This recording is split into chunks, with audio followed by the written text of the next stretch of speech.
seçirik. 7-ci sualda wanted to go to the station because the weather was very cold.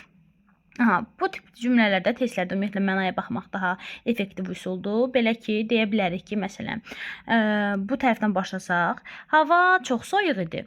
İndi hava soyuq olduğu üçün hər kəs istəyər getmək stansiyaya, dayanacağa, yoxsa heç kəs. Yəni bu tipdə tərcüməyə əsaslanmaq lazımdır.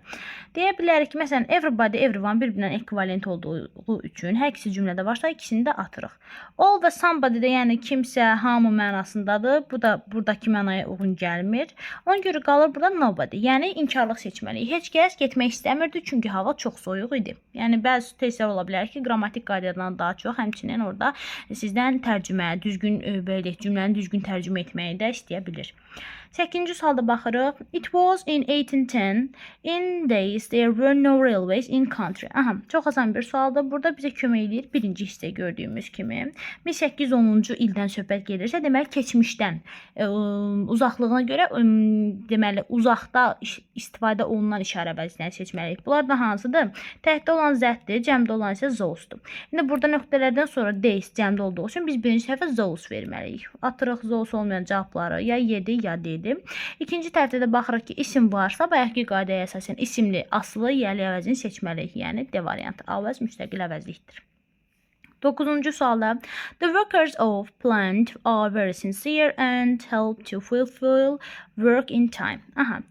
Burada deməli fikir veririk nəyə? Burada mənaya da baxa bilərik. Bunların düzgün işləmə qaydasına da baxa bilərik. Məsələn, deməli, desək ki, əgər the workers of our plant are very sincere and our desək, we help, biz kömək edirik, bir-birimizə kömək edirik deyərəm. Məsələn, one another to fulfill our work in time. Bizim yəni işimizi vaxtında yerinə yetirmək üçün bir-birimizə kömək edirik. Yəni gördüyümüz kimi bax bu hissədə biz burada yərlik yoxdur. Yəni yərlik deyilən bir şey bizdən tələb olunmur. Ona görə apostrof olanları ataram.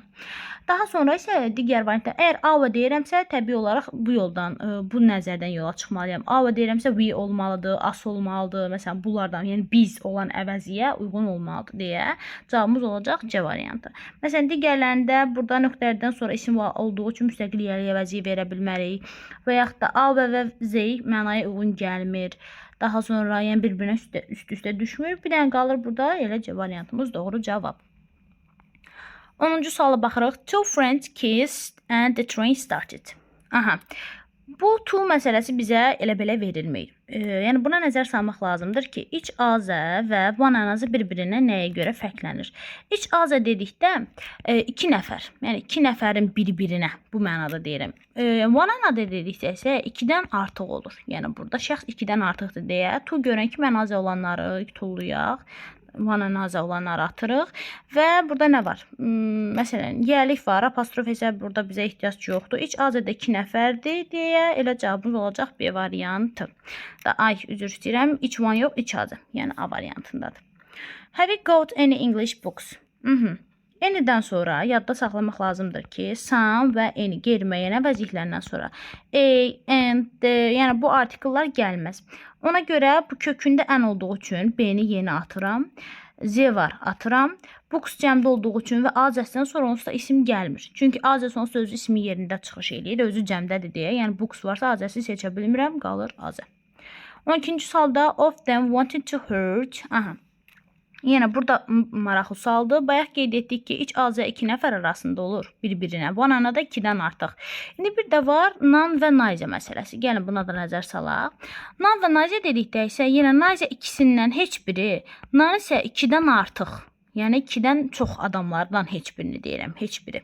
Nayzə deyikdə isə ikisindən heç birini nəzərdə tutur. Ona görə bundan yola çıxsaq, nayzə ilə icazə bir-birindən uyğun olacaq, nan ilə van anada bir-birindən uyğun olacaq. Ona görə deyə bilərik ki, məsələn, neither of them wanted to hurt each other. Onlardan heç biri bir-birini üzməyi, incitmək istəmirdi. Yəni bu formada cavabı düzgün şəkildə tapmaq olar. 13-cü sualda can of you help me? It's crowded here. There is to sit on. Of var. Yadda saxlamaq lazımdır ki, törəmə əvəzliklərdən sonra of gəlməz. Törəmə də nədir? Məsələn, any-nin törəmələri, some-ın törəmələri, every-nin törəmələri, everybody, everyone, somebody, someone, anything və s. Bunlardan sonra törəmə işlənməz. Ona görə törəmələri atırıq. Bura any qoya bilərik. Yəni sizdən hər hansı biriniz mənə kömək eləyə bilərmi? Crowded izdihamlı basa-bas sıx deməkdir. Yəni deyir, bura çox sıxdır. Oturmağa yəqin ki, heç nə yoxdur da. Sıxsa heç nə olmalıdır. Ona görə nothing verəcəyik. Yəni cavabımız olacaq D variantı. 14-cü sualda Joyce and Diana can help you, but of them is here at the moment. Aha. Deməli, burada but var. Mənanı belə deyək, tapmaqda bizə kömək edir. But olduqda adətən belə deyək, bir tərəf inkardırsa, bir tərəf təsdiq olur, bir tərəf təsdiqsə, bir tərəf inkar olur. Yəni qarşı fikir yaradır və burada nəyə fikir verməliyik? Of-la işlənən əvəzliklərdə özündən sonra əgər cəm, isim, cəm əvəzlikdirsə, amma xəbər təkdirsə, buna fikir verməliyik. Daha sonra nəyə fikir verə bilərik? Məsələn, nobody of verə bilmərik. Məsələn, deyə bilərik ki, boss, Joyce and Diana. Boss'un da qarşılığı, yəni digər tərəfi, conjunction olaraq and-dən işlənir. Boss and deyirik. Məsələn, neither nor, boss and, either or bu formada. Boss, Joyce and Diana can help you. Yəni həm Joyce, həm Diana sənə kömək eləyə bilər. Amma onların heç biri, neither of them is here at the moment. Bu dəqiqə burada deyil, heç biri. Yəni bu, burada bizə kömək edir mənanı tutmaq üçün və elə bunu düzgün olaraq seçə bilirik. Daha sonra There was interesting on TV yesterday, that's why I didn't watch. Aha, yenə burada da mənaya baxırıq. Buna görə deyil, mən heç nəyə baxmadım. Yəni maraqlı bir şey yox idi dünən TV-də, ona görə də heç nəyə baxmadım deyiriksə. Və burada təsdiqləri görürük ki, anything-i atırıq. There was nothing interesting on TV yesterday, that's why I didn't watch it. Niyə burada it veririk desək, zəm vermir? Çünki burada belə deyək, maraqlı heç nə yox idi. Təkdə olan bir şeydən danışırdı. Ona görə onlara baxmadım, yox, ona baxmadım. Və burada həmçinin TV-dən söhbət gedir daha doğrusu. Yəni təkdədir TV, ona görə ona baxmadım deyə nəzərdə tutulur. 16-cı sualda As was done to save the people suffered from the earthquake. Aha. Deməli baxırıq. Xəbərimiz nədir? Təkdədir. Olu buradan ata bilərik, amma atmaya da bilərik. Çünki ol bilir ki, həm hamı mənasındadır, həm hər şey mənasındadır. Deyək ki, insanları qorumaq üçün hər şey olduğu, yəni hər şey həyata keçirildiyi üçün, hər şey edildiyi üçün heç kəs deməli zəlzələdən əziyyət çəkmədi. Bu formada bir cavab olmalıdır. Hansı ki, o cavabımıza da düzgün gələcək B variantı. As everything was done, burada da deyirik nobody suffered from. Yəni heç kəs əziyyət çəkmədi. Düzgün tərcüməyə bu uyğun gələcək. No'dan sonra isim gəlməlidir. Yəni burada ya törəmə ya da isim gəlməlidir. Any, no bunlardan sonra. Yoxdur. Digərlərində də bu məsələn mənaya uyğun gəlmir. Bu da həmçinin, yəni digərlərin mənaya uyğun gəlmir. Bu tip testlərdə dediyimiz kimi tərcümədən istifadə etmək daha uyğun olur. 17-ci sualda baxırıq. If you don't respect, else will respect you. Aha.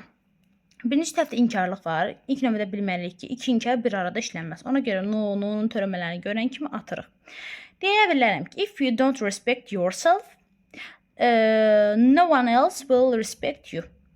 Əgər deyirsən özünə hörmət etməsən, başqa heç kəs sənə hörmət etməyəcək. Və burada else də istəyirəm nəzərinizə çatdırım. Bilmək lazımdır ki, else-dən sonra isim gəlməz. Məsələn, else book, else people, məsələn, bu tip şeylər yoxdur. Else işlənəcək nələrdən sonra?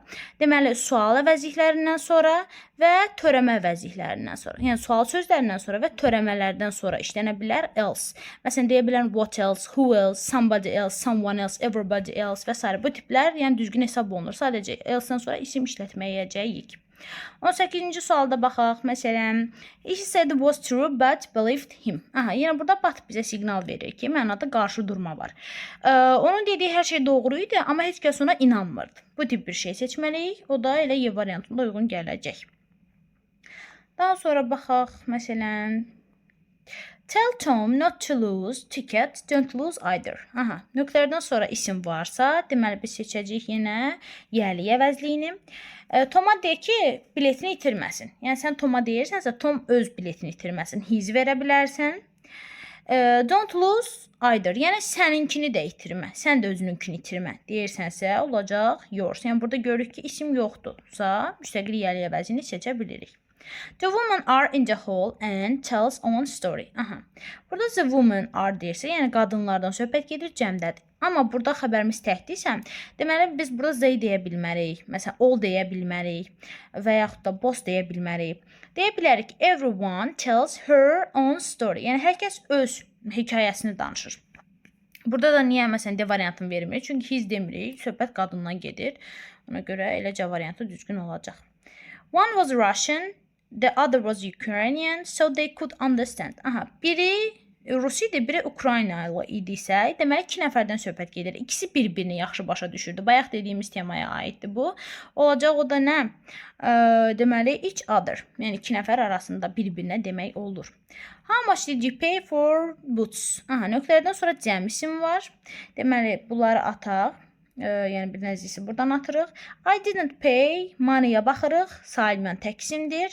Və my uncle paid for, aha, for varsa söz önlüyü ilə işlənir, obyektal. Və obyektal burada hansı ismə istinad edir? Cəm ismə istinad etdiyi üçün deməli burada zəm seçməliyəm də, elə deyil. Obyektalda olan əvəzliklər işlənir söz önlərdən və feillərdən sonra. Bunu yadda saxlayırıq. Z-yə ataq, zət ataq. Məsələn, qalanı hələ ki saxlayaq. Buradakı deməli B variantını onsuz da atmışıq, gedir. İndi baxırıq nəyə? How much did you pay for these boots? Yəni bu botlar üçün nə qədər pul xərclədin? I didn't pay any money. Yəni mən heç pul xərcləmədim. My uncle paid for them. Ya variantını burada düz götürürük. Burada didn't-a görə something götürmürük. Çünki some və some'un törəmələri inkarda işlənməz. Ona görə N-ni seçirik. Çünki N-nin törəmələri sual və inkar cümlələrdə işlənir. I asked 2 people the way to the station but could help me. Aha, yenə burada həmin mövzuya aiddir. 2 deyirsə 2 nəfər deyirsə.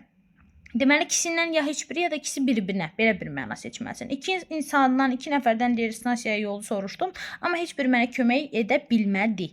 Neither of verəcəksən. Neither of them. Here are 2 boxes. Yenə 2 var burada. Both of them is small, of them are large. Deməli, but varsa yenə mənada qarşı durma var. But deməli deyə bilərsən ki, deməli neither of them is small, both of them are large deyə bilərik. Niyə? Çünki burada görə xəbərimiz təkdir. Neither'dan sonra, ümumiyyətlə bura qeyd edək. Neither'dan sonra, none-dan sonra, daha sonra içdən sonra, either'dan sonra, bunlardan sonra of varsa, oflu birləşmə kimi işləndikdə bunlar. Cəm isim, amma tək xəbər qaydasına baxmalıyıq. Cəm isim tək xəbər. İndi burada görürük, bura cəmdir, amma xəbərin təkdir. Nazə verə bilərsən. Burada isə of them cəmdir. Xəbər də cəmdirsə, boss'u verə bilərsən.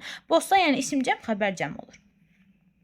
I don't like people think too much of. Aha. Bu biraz belə deyək, bağlayıcı vəziyyəyə də aiddir. Mən deyir, o insanları sevmirəm ki, kimi sevmirəm ki, özləri haqqında çox düşünür. Məsələn, bu tip bir cümlə qoymalıyıq. İndi burada söhbət people-dan gedir. Ona görə which-i atarıq buradan. Kim ki düşünür. Burada yəni belə deyək, mübtəda olmalıdır. Whom-u atırıq çünki whom tamamlıq yerində istifadə olunur və özlərindən təbii ki söhbət getdiyi üçün burada themselves verəcəyik. Yəni əgər themselves self-lə düzələn əvəzliklər, qayıdış əvəzlikləri mübtəda hansı şəxsdə olursa ona əsasən qayıdış versin. I-dırsa myself olur, you-dursa yourself, yourselves olur bu formada. Ona görə people-dırsa they deyirəmsə elə themselves-dən söhbət gedəcək, ourselves-dən yox. As is clear too, I'm not going to say else. Okay. Yenə baxırıq burada nəyə? Deyə bilərsən ki, hər şey aydın olduğu üçün mən artıq hər hansı bir şey demək, yəni demək fikrim yoxdur. Belə bir cümlə qurmalıyıq. And everything is clear to everybody. Hər şey hər kəsə yəni aydın olduğu üçün I'm not going to say anything else. Aha, burada da inkar da işləndiyi üçün N və N-in törəmələri sual və inkar cümlələrdə işlənə bildiyi üçün Y variantını düzgün şəkildə götürürük. Daha sonra, məsələn, random bir neçəsinə baxaq. 31-ci sualda baxırıq ki, of var yenə, amma xəbərin nədir? Təkdədir. And-dən sonra da indi fikir verəcəyik. Have var, burada cəmdədir. Aha. Nə verə bilərik? Both of you is deyə bilmərik. Çünki both xəbəri cəmdə olur. Neither versək, neither of you is guilty and you have no right to accuse yourselves. Aha. Elə düzgün cavabımız burada görünür.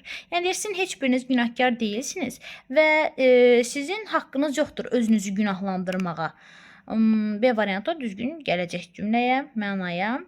Niyə məsələn C variantı vermirik? Çünki bu təkdir. Yəni əgər sizdən danışıramsa, boss deyirəmsə, noisy deyirəmsə 2 nəfər var. Deməli siz özünüzü günahlandırmamalısınız. Yourself cəmdədir. Yourself təkdə olduğu üçün götürə bilmirik.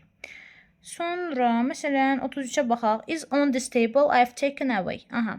Baxırıq is-ə. Elə bunların hamısı izlə işlənə bilər və burada artıq ikinci qayda odur ki, mənaya baxmalısan.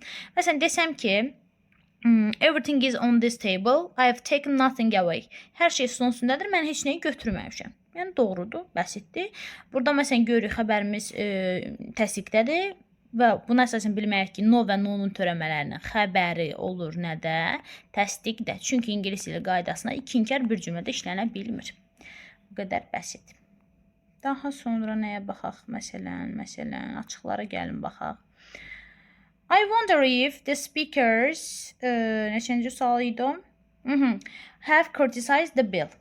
Aha, baxmalıq yəni nöqtələrdən sonra nə var? Nöqtələrdən sonra cəmdə bir isim işlənib. Naizədən sonra sayılan tək isim gəlir. İçdən sonra sayılan tək, aizədən sonra sayılan tək, 1 ilə 3, özündən sonra cəm isim tələb edəcək. Yenə bura yazırıq. Neither, either, daha sonra each və every. Bunlardan sonra işlənəcək necə isim? Sayılan tək. Yəni qayda bir qayda olaraq bu formadadır. Bunlardan sonra cəm isim işlənməyəcək. Oldan sonra məsələn işlənə bilər. Cəm isimdirsə cəm xəbər gələcək. Sayılmayan tək isimdirsə tək xəbər gələcək. Amma bossdan sonra olsa yəni cəm isim cəm xəbər qaydasıdır. 45-də də məsələn baxırıq. Nöqtələrdən sonra yenə cəm isimdir. Elə 2 ilə 4-ü görən kimi yazırıq. Bunlardan sonra tək isim gəlir. Sayılan tək.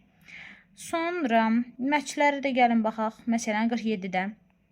I waited for an hour but bus arrived. Aha, but varsa mənada qarşılıq, inkarlıq var. Mən də 1 saat gözlədim, amma heç avtobus gəlmədi. Məsələn, no bus deyə bilərəm. Y variantını bura qoyuram. No bus. No-dan sonra avtomatik olaraq ismin özü gəlir. Notun da burada qeyd edək ki, notdan sonra determine olmalıdır. Yəni müəyyənləşdirici bir şey olmalıdır. Məsələn, not eyni ola bilər, ola bilər, n ola bilər. Article sonra isim gəlməli. Təbii ki, əgər burada bunlara ehtiyac varsa, isimdə varsa, məsələn, ən çox yəni sayılan cəm isimdirsə, saymayan isimdirsə, n-ni burada ikisinin arasında işlətməliyik. Can I have? İndi sual cümləsi olduğu üçün some-ı məsələn burada işlədə bilərik və yaxud da n işlədə bilərik. Məsələn, can I have any milk in my coffee please? Və yaxud da can I have some milk in my coffee? Bu əsasən nəzakətli xahiş rica ifadə etdiyi üçün burada işlədəcəyik some. Yəni some əsasən təsdiq cümlələrdə işlənir. Sadəcə bu tip cümlələrdə əgər nəzakətli xahiş ifadə edirsə, some-ı sual cümlələrində istifadə etmək olar. You can cash these travelers checks at bank. Aha. Burada da yenə nəyə fikir veririk? Eni əsasən dedik sual və inkar cümlələrində işlənir. Amma istənilən və yaxud da hər hansı. Bu iki mənalarda təbii ki, biz bunu işlədə bilərik. Harada? Təsdiq cümlələrdə. Məsələn, deyirəm ki, there are a lot of books, you can take any of them. Yəni, çoxlu kitablar var, sən istənilən birini götürə bilərsən. Yəni, eyni burada təsdiq cümlədə işlətmiş oldum. Ona görə burada da elə A variantını götürəcəyik. Düzgün cavab. Sonra baxaq nəyə? Məsələn, bunun testdə azdır. Bunlar quantifiers kimidir. Baxaq. Məsələn, 49-a baxaq. Jessica is lucky today, she has problems. Aha. Özündən sonra cəm isim var. Deməli, A-nı burada işlədə bilmirik və mənaya da baxarıq. Bugün uğurludur, şanslıdır. Deməli, az problem var da, elə deyil. Ona görə D variantını verəcəyik. Q-nu verəcəyik. Let's drink something, we have time before the train leaves. Gəldik, nəsə içək. Biz qatar getməmişdən əvvəl nəsə içməyə vaxtımız varsa, deməli vaxtımız var da, biraz var vaxtımız. İndi time verirəmsə, burada verəcəyik nə? Much time verə bilərik. Çox vaxtımız var. Did you take photographs when you were on holiday? Aha, sayılan cəm isim gəldiyi üçün burada da asanlıqla işlədə bilərik Y variantını. Burada həmçinin ikincidə A ilə yanaşı B-ni də işlədə bilərik. A little time, biraz vaxtımız var və yaxud da çox vaxtımız var deyə bilərik. Yəni, bunlar quantifiers dərsinə aiddən çox, sayıla bilən, sayıla bilməyən tək cəm isim məsələlərinə fikir vermək lazımdır. Məsələn, lap axırıncı suala gəlin baxaq. The village was very small, there were only houses. Aha. Nöqtələrdən sonra cəm isim var. Only-nin qaydasını burada qeyd edeyim ki, only-dən sonra işlənəcək ya a few, ya a little, ya da görə bilərik some. Yəni, ondan sonra yalnız bu üçün işlədə bilərik. Artiklsız olanlara və yaxud da much falan, yəni bu özündən sonra gəlmir.